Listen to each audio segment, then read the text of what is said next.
বিশ্ব ইজতেমায় লাখো মুসল্লির ঢল, এক কাতারে দাঁড়িয়ে বৃহত্তম জুমার নামাজ আদায়, দেশ ও মুসলিম উম্মার সমৃদ্ধি কামনায় দোয়া। ইসলামী শাসন চায় দেশের মানুষ, বৈষম্যহীন রাষ্ট্র গঠনে জোটবদ্ধ নির্বাচনের পথে ইসলামী দলগুলো, ঐক্য নিয়ে সন্দিহান বিশ্লেষকরা। আমদানির প্রভাবে নিম্নমুখী রাজধানী চালের বাজার, মাছ মাংসের দোকানে স্বস্তি, সিন্ডিকেটের দৌরাত্মে তেল নিয়ে তেলেসমাতি। এবং কাল শুরু হচ্ছে মাসব্যাপী প্রাণের মেলা বইমেলা, বিকেলে উদ্বোধন, হামলার কোনো আশঙ্কা নেই জানালেন ডিএমপি কমিশনার।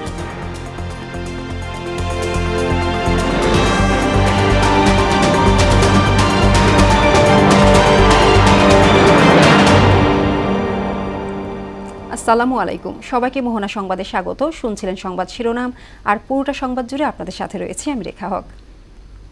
এবার বিস্তারিত।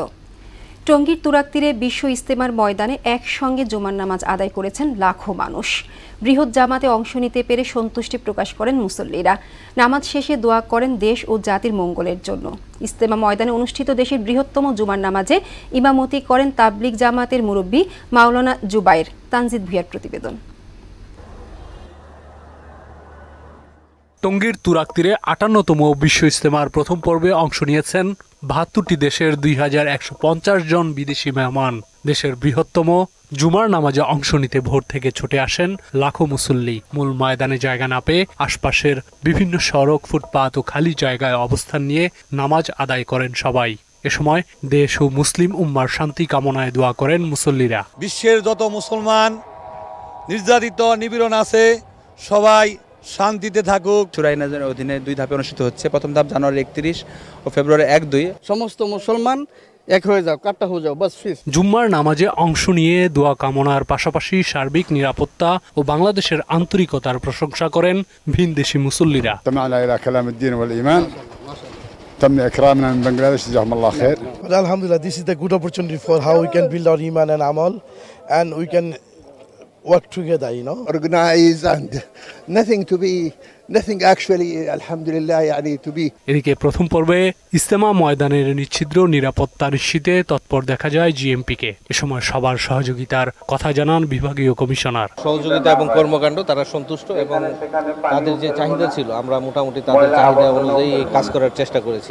ইজতেমাতে কোনো যানজট নাই, ওপরে গাড়ি চলছে, দূরপাল্লার গাড়ি চলছে, নিচেও গাড়ি চলছে, মানুষ চলাফেরা করছে। আমাদের মেজারে মনে হচ্ছে না এখানে কোনো নিরাপত্তা ঝুঁকি আছে। আমরা এখনো শান্তিপূর্ণ আছি। এর আগে শুক্রবার বাদ ফজর পাকিস্তানের মাওলানা জিয়াউল হকের আমবয়ানের মধ্য দিয়ে আনুষ্ঠানিকভাবে শুরু হয় বিশ্ব ইজতেমার প্রথম পর্ব। চলবে রোববার পর্যন্ত। ওই দিন আখিরি মোনাজাতের মধ্য দিয়ে শেষ হবে বিশ্ব ইজতেমার প্রথম পর্ব। লাখো মুসল্লির উপস্থিতিতে মুখর গাজীপুরের টঙ্গীর এই বিশ্ব ইজতেমা। এখানকার আগত মুসল্লিরা জানিয়েছেন বিশ্বের মুসলিমদের শান্তি এবং সৌহার্দ্য স্থাপনে এই বিশ্ব ইজতেমাটি বিশেষ নজির হয়ে থাকবে। গাজীপুরের টঙ্গীর তুরাগ নদ তীর থেকে তানজিদ ভুঁইয়া, মোহনা সংবাদ, ঢাকা। বৈষম্যহীন রাষ্ট্র গঠনে জোটবদ্ধ নির্বাচনের পথে হাঁটছে ইসলামী দলগুলো। এসব দলের নেতাদের দাবি, বিগত সরকারের সীমাহীন অনিয়ম, দুর্নীতি, দুঃশাসনের কারণে অধিকার বঞ্চিত জনগণ বিকল্প শক্তি হিসেবে দেশে ইসলামী শাসন দেখতে চায়। তবে রাজনীতির মাঠে ইসলামী দলের ঐক্য টিকে থাকা নিয়ে সন্দিহান রাজনৈতিক বিশ্লেষক প্রফেসর ডক্টর সম আলী রেজা। বিস্তারিত জানাচ্ছেন ওবায়দুল হক মারুফ। অতীত সরকারের গুম, খুন, জেল জুলুম ও বিচার বহির্ভূত হত্যাকাণ্ড সহ সীমাহীন নির্যাতনে 1.5 যুগেরও বেশি সময় ধরে অভ্যন্তরীণ ঐক্য ধরে রাখার নীতিতে চলছিল ইসলামী দলগুলো।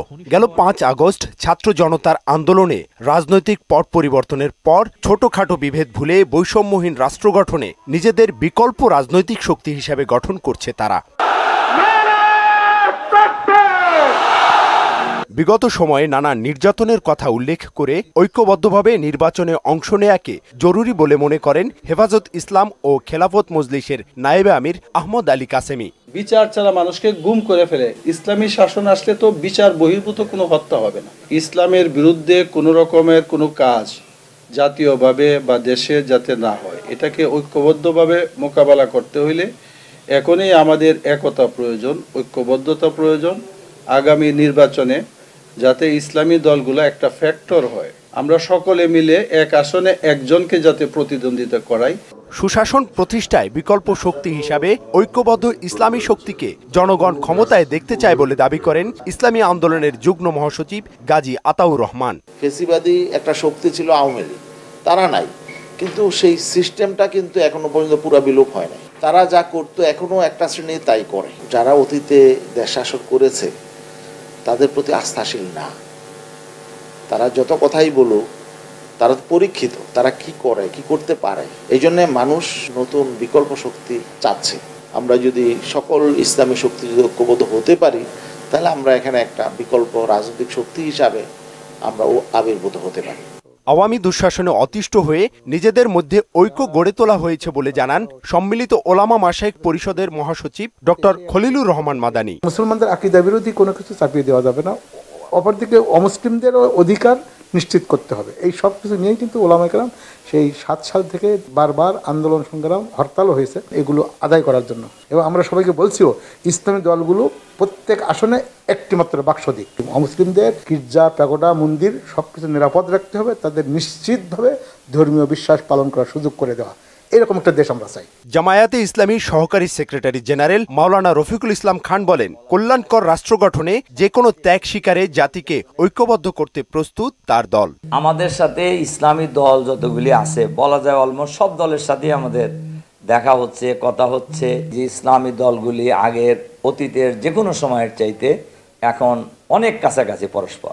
নির্বাচনকে সামনে রেখে ইসলামী দলগুলোর ঐক্য কতটা পরিপক্কতা পাবে তা এখনই বলা যাচ্ছে না বলে মনে করেন ঢাকা বিশ্ববিদ্যালয়ের রাষ্ট্রবিজ্ঞান বিভাগের অধ্যাপক SM আলী রেজা। কম্পিটিটিভ একটা এনভায়রনমেন্ট ডেমোক্রেসির জন্য খুব জরুরি, ঐক্যটাও জরুরি। তবে এই ঐক্যটা সাস্টেনেবল হওয়ার জন্য আমার মনে হয় আরও কিছুদিন আপনাকে এটা দেখার জন্য অপেক্ষা করতে হবে। পলিটিক্সে স্বার্থের বিষয় থাকে, এই স্বার্থ যদি কারো কৌশলগত স্বার্থ রক্ষিত না হয় তখন তারা এখানে স্টিক থাকবেন, এটা এই মুহূর্তে বলা কঠিন। যদি ইসলামিক দলগুলো ঐক্যবদ্ধ হতে পারেন তাহলে এক ধরনের একটা কম্পিটিটিভ পলিটিক্যাল এনভায়রনমেন্ট তৈরি হবে।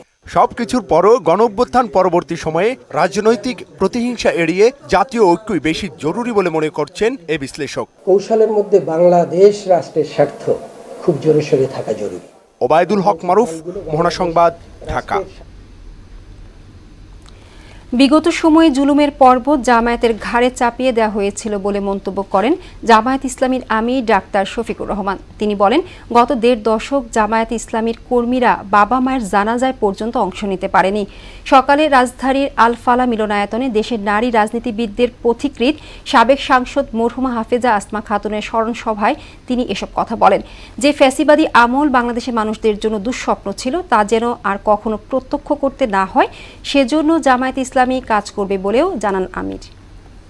যারা আল্লাহ তাআলার এই ইচ্ছাকে সম্মান করবে না, তাগুত এবং নফসের তাড়নায় যারা চলবে, আল্লাহ বলছেন এদের জানা রাখা উচিত যে আল্লাহ অত্যন্ত কঠোর, মহাপরাক্রমশালী। তিনি কাউকে তোয়াক্কা করেন না, তিনি বেনিয়াজ, তিনি সামাদ, তিনি ওয়াহিদুল কাহ্হার। কোনো ছাড় নাই যারে ধরবেন নাফরমানির কারণে। এট দ্য সেম টাইম তিনি শুধু কঠোর নন, তিনি ক্ষমাশীল। আমদানির প্রভাবে কমতে শুরু করেছে রাজধানীর চালের বাজার, কমেছে মুরগির দামও। আর ভোক্তার স্বস্তির জায়গায় এখন সবজির বাজার। সরবরাহ স্বাভাবিক থাকায় স্থিতিশীল মাছের বাজারও। তবে কৃত্রিম সংকটে দীর্ঘদিন ধরে অস্থির তেলের বাজার। বাজার ঘুরে আরও জানাচ্ছেন উষা ফেরদৌস। সরকারের ব্যাপক চাল আমদানি এবং দেশের 64 জেলায় ওএমএস এর মাধ্যমে সুলভ মূল্যে চাল বিক্রির ঘোষণা বাজারে এর দামে ইতিবাচক প্রভাব পড়তে শুরু করেছে, কমতে শুরু করেছে দাম। টাই চাল কমছে, পাইজাম চাল কমছে, গুটি চাল কমছে। আমদানি হচ্ছে এজন্যই এখন ইন্ডিয়ান চাল অ্যাভেলেবেল পাওয়া যায় বাইরে। আমদানি না করতো তাহলে মনে করেন মিনিকেটগুলো আরো অনেক দাম হইতো। 28 চাল দাম কমাইতো না, কমাইছে। পারি চালগুলো কমাইছে, গুটি চালগুলো কমাইছে, নাহলে কমতো না। তবে দাম বাড়িয়েও সংকট কাটেনি ভোজ্য তেলের। বাজারে প্রতি কেজি খোলা সয়াবিন তেল বিক্রি হচ্ছে 192 টাকা পর্যন্ত। তারপরও নেই পর্যাপ্ত সরবরাহ।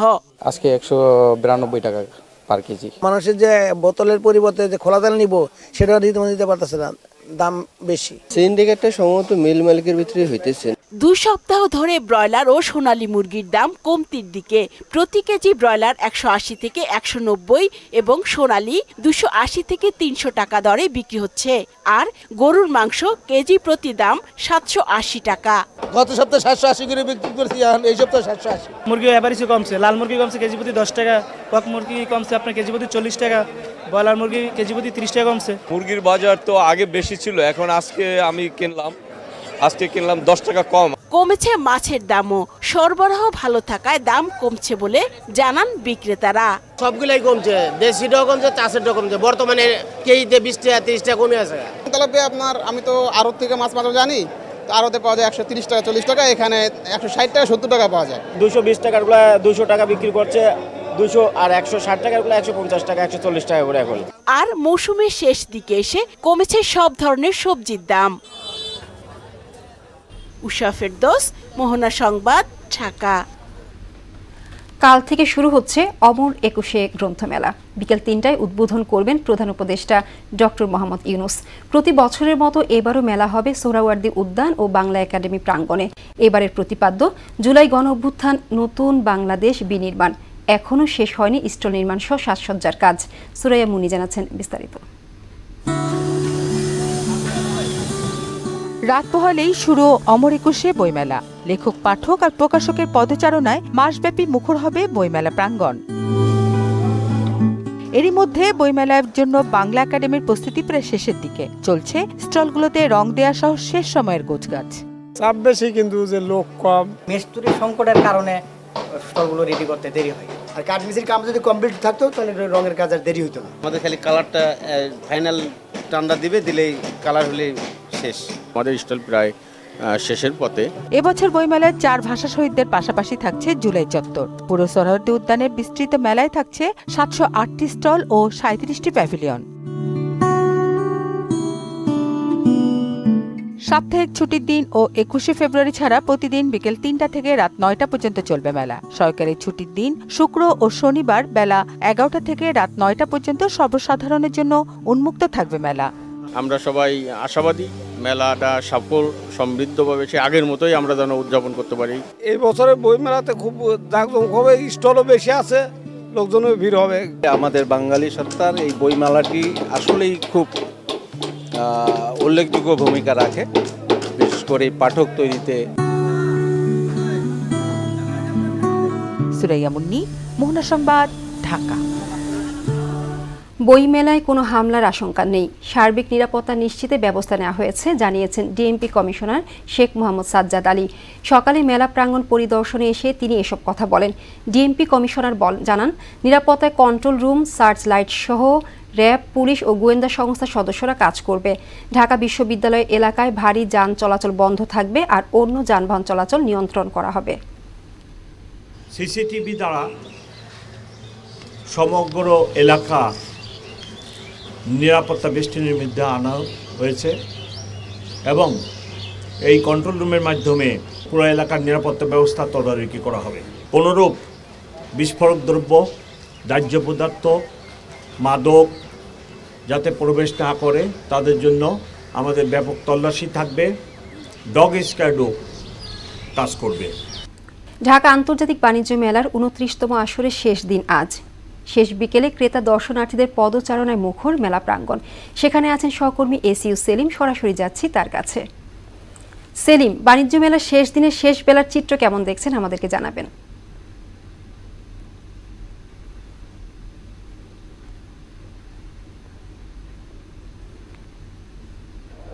রেখা, আর মাত্র কয়েক ঘন্টা পরেই এবারের 29তম ঢাকা আন্তর্জাতিক বাণিজ্য মেলার পর্দা নামবে। কিছুক্ষণ আগেই বাণিজ্য উপদেষ্টা শেখ মোহাম্মদ বশিরউদ্দিন তিনি আনুষ্ঠানিকভাবে মেলার সমাপ্তির কথা জানিয়েছিলেন। তিনি যদিও ব্যবসায়ীদের দাবি ছিল আরও 7 দিন এই মেলার সময় বাড়ানোর জন্য তারা আবেদন করেছিলেন, কিন্তু তিনি জানিয়েছিলেন যে নানা কারণে, বিশেষ করে আমাদের যে এবারের অমর 21 বইমেলা, সেই বইমেলার কারণে কিন্তু বাণিজ্য মেলার সময় বাড়ানো যাচ্ছে না। তো সব মিলে আসলে মেলা শেষ দিন এবং একই সঙ্গে সাপ্তাহিক বন্ধের দিন, ছুটির দিন, সে কারণে মেলা আজকে উপচে পড়া ভিড়। সকাল থেকে আমরা দেখেছি যে মেলায় ক্রেতা দর্শনার্থীদের পাশাপাশি নানা শ্রেণী পেশার মানুষ এসেছেন, তারা ঘুরছেন এবং মেলায় দেখে দেখে তারা নানা অফারের প্রস্তাব পাচ্ছেন। ব্যবসায়ীরা নানা অফার দিচ্ছেন শেষ মুহূর্তে এবং বেচা বিক্রি বেশ ভালো বলে ব্যবসায়ীরা জানিয়েছেন। একই সঙ্গে ক্রেতারাও তারা ঘুরে ঘুরে নানা স্টলে তাদের পছন্দের কেনাকাটা করছেন, বিশেষ করে গৃহস্থালী পণ্য সহ নিত্য প্রয়োজনীয় কেনাকাটা তারা করছেন এবং একই সঙ্গে মেলা আজকে শেষ দিন উপলক্ষে ছাড়ের ব্যবস্থা থাকায় তারা সন্তুষ্টির কথা জানিয়েছেন। আর পাশাপাশি আমরা দেখেছি যে মেলা চত্বরে নিরাপত্তা সহ পরিচ্ছন্নতার বিষয়টি মেলা কর্তৃপক্ষ দেখভাল করছেন এবং তারা বলছেন যে আসলে ঢাকা আন্তর্জাতিক বাণিজ্য মেলার এবারের যে স্টল এবং প্যাভিলিয়নগুলোতে যে ক্রেতা দর্শনার্থীরা এসেছেন তাদের জন্য বিস্তীর্ণ যে পার্কিং সহ সার্বিক ব্যবস্থাপনা নিয়ে মেলা কর্তৃপক্ষ সন্তুষ্টির কথা জানিয়েছেন। পাশাপাশি তারা বলছেন যে আগামীবারের যে মেলা অনুষ্ঠিত হবে সেই মেলা তারা আরও বেটার কোনো কিছু যোগ করার চেষ্টা করবেন। একই সঙ্গে আন্তর্জাতিক পরিমণ্ডলে যে ব্যবসায়ীরা রয়েছেন তাদেরকেও এই ঢাকা আন্তর্জাতিক বাণিজ্য মেলা অংশগ্রহণ করার তারা আহ্বান জানিয়েছেন এবং বাংলাদেশের যে ব্যবসায়ীরা রয়েছেন এবারে মেলা অংশগ্রহণ করেছেন তাদেরকে তাদের পণ্যের প্রসার এবং প্রচারে বৈচিত্র্য আনার বিষয়ে আমাদের বাণিজ্য উপদেষ্টা বলেছেন এবং বলেছেন আন্তর্জাতিক বাজারে চাহিদা অথবা আন্তর্জাতিক বাজারে প্রতিদ্বন্দ্বিতা গড়ে তুলতে হলে পণ্যের দাম কমানোর জন্য। রেখা। সেলিম, আপনাকে ধন্যবাদ। গত 16 বছরে চট্টগ্রামবাসীর দুর্ভোগকে পুঁজি করে একটি মহল শুধু লুটপাট করেছে বলে মন্তব্য করেছেন শিল্প, গৃহায়ন ও গণপূর্ত উপদেষ্টা আদিলুর রহমান খান। সকালে চট্টগ্রামের বিভিন্ন এলাকায় খাল খনন ও পরিচ্ছন্নতা কার্যক্রম পরিদর্শনে এসে তিনি এ মন্তব্য করেন। উপদেষ্টা এ সময় আগামী বর্ষার মধ্যে দৃশ্যমান অগ্রগতি পেতে সবকটি সেবা সংস্থাকে সমন্বিতভাবে কাজ করার তাগিদ দেন। দেশের অর্থনৈতিক অবস্থা একেবারেই খারাপ করে দেওয়া হয়েছিল, আমরা সেখান থেকে রিকভার করার চেষ্টা করছি। আগামী বর্ষার আগে কিছুটা সুফল পাবেন, পুরাটা না পেলেও পুরাটা পেতে সময় লাগবে। সামনেই রমজান, ফলের চাহিদাও বাড়বে, কিন্তু ফল আমদানিতে শুল্ক হার 20 থেকে 30 এবং কর 114 থেকে 136% বৃদ্ধি করায় রমজানে ফলের বাজারে বিরূপ প্রভাব পড়বে। রমজানে আঙ্গুর সহ আমদানিকৃত ফল কিনতে কেজিতে গুনতে হবে বাড়তি 12 থেকে 23 টাকা। তাই ফল আমদানিতে বাড়তি শুল্ক প্রত্যাহারের দাবিতে একাট্টা সারা দেশের ফল ব্যবসায়ীরা। আমদানি শুল্ক কমানোর দাবিতে ঢাকার পাশাপাশি সিলেট, যশোর, ফেনী, দিনাজপুর, সৈয়দপুর সহ সারা দেশেই মানববন্ধন ও বিক্ষোভ কর্মসূচি পালন করেছেন ব্যবসায়ীরা। এ সময় ফলমূলকে বিলাস পণ্য থেকে নিত্য পণ্য করতে সরকারের প্রতি দাবি জানান তারা। দেশের বাইরের খবর। যুদ্ধবিরতির মধ্যেও গাজায় থামছেই না লাশের মিছিল। ধ্বংসস্তূপ থেকে আরও 42 মরদেহ উদ্ধার করা হয়েছে। এতে নিহতের সংখ্যা 47,500-র কাছাকাছি পৌঁছে গেছে। এদিকে ইউক্রেনের একটি বহুতল ভবনে রুশ ড্রোন হামলায় অন্তত 9 জন নিহত হয়েছেন। অন্যদিকে ওয়াশিংটনে বিধ্বস্ত উড়োজাহাজের ব্ল্যাক বক্স উদ্ধার করা হয়েছে। কাজী শাহরিনের ডেস্ক রিপোর্ট। দীর্ঘ প্রতীক্ষার পর গাজায় থেমেছে ইসরায়েলি হামলা। চলছে বন্দি বিনিময় ও যুদ্ধবিরতি, তবে তারপরও থেমে নেই লাশের মিছিল। ধ্বংসস্তূপ থেকে মিলছে একের পর এক লাশ, ফলে প্রতিদিন বেড়েই চলছে নিহতের সংখ্যা। গত 24 ঘন্টায় ধ্বংসস্তূপ থেকে আরও 42টি মরদেহ উদ্ধার করা হয়েছে। এতে 2023 সালের অক্টোবর থেকে চলা হামলায় নিহতের সংখ্যা প্রায় 47,500 জনে পৌঁছেছে। এদিকে ইউক্রেন রাশিয়া যুদ্ধে থেমে নেই প্রাণহানি আর ধ্বংসযজ্ঞ। ইউক্রেনের সুমি অঞ্চলের একটি বহুতল ভবনে ড্রোন হামলা চালিয়েছে রাশিয়ার সামরিক বাহিনী। প্রেসিডেন্ট জেলেনস্কি জানান, এ হামলায় 9 জন নিহত হয়েছে, আহত হয়েছে 13 জন। ইউক্রেনের সামরিক বাহিনীর তথ্যমতে বৃহস্পতিবার রাশিয়া রাতের আধারে মোট 21টি ড্রোন হামলা চালায়। ইউক্রেনীয় বিমান বাহিনী 37টি ড্রোন গুলি করে ধ্বংস করেছে। অন্য 39টি তাদের লক্ষ্যে পৌঁছতে পারেনি বলে জানিয়েছে সামরিক বাহিনী। যুক্তরাষ্ট্রের ওয়াশিংটনে পোটোম্যাক নদীতে বিধ্বস্ত যাত্রীবাহী উড়োজাহাজটির ব্ল্যাক বক্স উদ্ধার করা হয়েছে। যুক্তরাষ্ট্র সরকার এর তথ্য বিশ্লেষণ করবে। এ দুর্ঘটনায় এখন পর্যন্ত 40 জনের লাশ উদ্ধার করা হয়েছে বলে জানিয়েছে সিবিএস নিউজ। কাজী শাহরিন, মোহনা সংবাদ।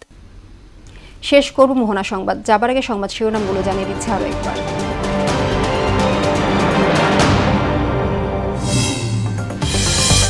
বিশ্ব ইজতেমায় লাখো মুসল্লির ঢল, এক কাতারে দাঁড়িয়ে বৃহত্তম জুমার নামাজ আদায়, দেশ ও মুসলিম উম্মার সমৃদ্ধি কামনায় দোয়া। ইসলামী শাসন চায় দেশের মানুষ, বৈষম্যহীন রাষ্ট্র গঠনে জোটবদ্ধ নির্বাচনের পথে ইসলামী দলগুলো, ঐক্য নিয়ে সন্দিহান বিশ্লেষকরা। আমদানির প্রভাবে নিম্নমুখী রাজধানীর চালের বাজার, মাছ মাংসের দোকানে স্বস্তি, সিন্ডিকেটের দৌরাতে তেল নিয়ে তেলেসমাতি।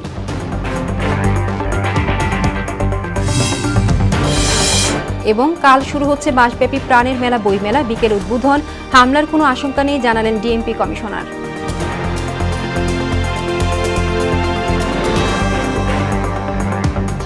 এই ছিল মোহনা সংবাদে। পরবর্তী সংবাদ রাত ৯টায়। এর আগে সংবাদ এক নজরে দেখবেন সন্ধ্যা ৭টায়। মোহনার সবশেষ খবর জানতে ভিজিট করুন www.mohana.tv। সংবাদ দেখতে পান ফেসবুক ও ইউটিউবেও। এতক্ষণ সঙ্গে থাকার জন্য ধন্যবাদ।